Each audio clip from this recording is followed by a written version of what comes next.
Assalamu alaikum jama'a masu sauraron wannan tasha ta mai suna SD Arewa TV wacce ke shiga lungu da sako domin lalubo muku labarai na duniya baki daya.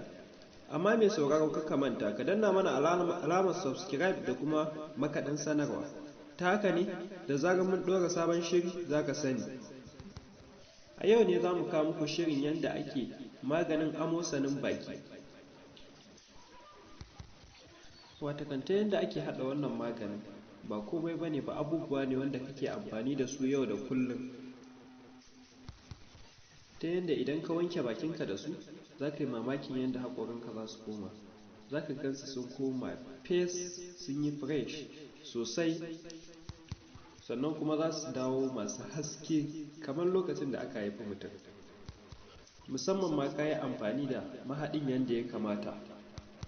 Watakan shi wannan mahaɗin ba komai ba ne ba illa albasa, tafarnuwa, kanumfari.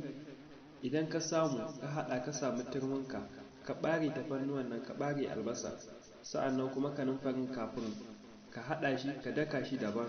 Bayan ka daka shi daban sai ka haɗe su ka daka.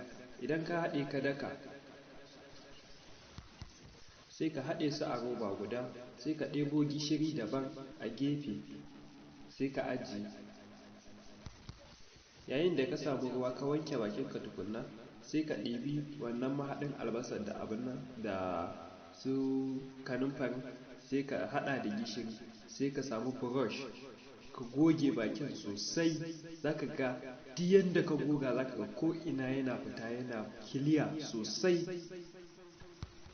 Duk yayin da ka wanke wannan za ka ga baki ɗaya dattin bakinka ya fita, za ka ji yana ƙanshi kaɗan-kaɗan na albasa da kuma yaji haka.